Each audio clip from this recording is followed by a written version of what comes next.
Hello.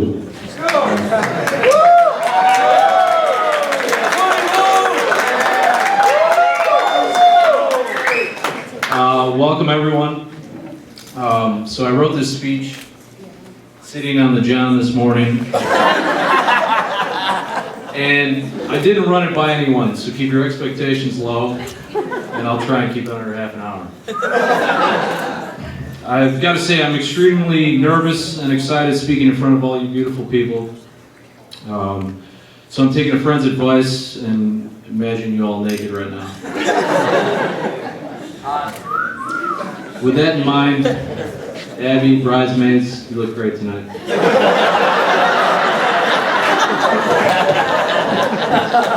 David, put that thing away. I'd like to welcome everyone and all that jazz. We all know why we're here. For those of you who don't know me, I'm David's younger brother and the best man, which is not that impressive of an accomplishment if you consider the competition right here. David and Abby, I'm so happy and honored to be sharing this day with you amongst so many family and friends. People came from all over the country and the world to celebrate with you. Vive France. Tonight. How cool is that, you know? I figured wisdom would be offered by the elders, so with this speech, it is my job to express myself genuinely as an idiot about David. So let's go downhill from here. Drisky, Davis, Toops, Toopton, David, Brumsip. Being his brother, I have known David for longer than is humane. But I still love him like a little sister. When we were kids, David was a wrestler, and I was a victim of child abuse.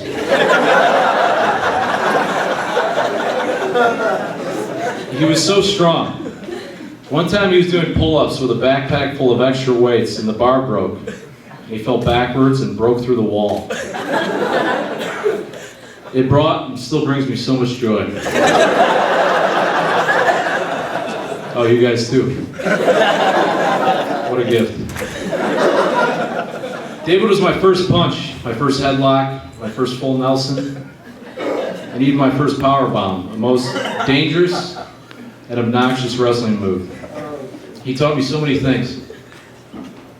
Like through the lesson of the power bomb, he taught me a quality couch will have a nice steel bar across the edge that you can attempt to break your little brother's back on. I would say that my relationship with David is special, but I think his relationship with everyone is special because he is severely mentally handicapped. I'm sorry, I'm going to hell for that one.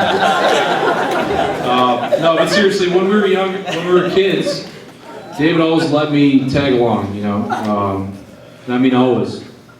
Often at the expense of his friendships, which is not something I'm convinced I would have done for him had our roles been reversed. And for that and countless other things, I love you, brother.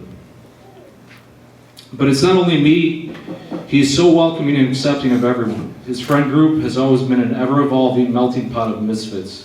I love him. Abby, you look beautiful tonight. This venue is amazing. Are you sure you want to go through this?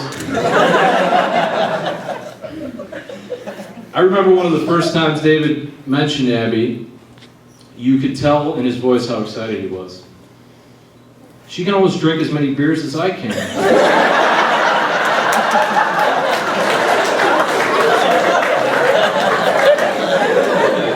He said with a devilish grin in his eyes.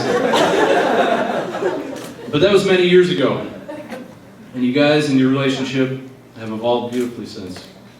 Abby is kind, driven, creative, and thoughtful. David is alive.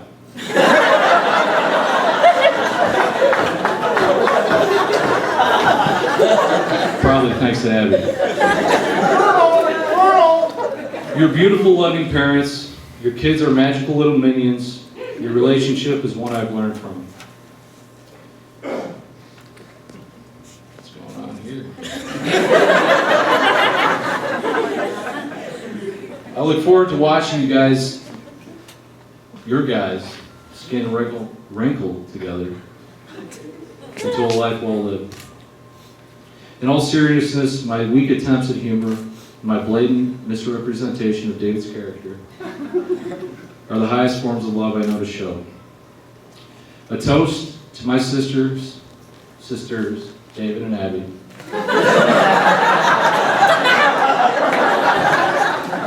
Cheers to life, love, and family. Let's make this night unforgettable. Yes.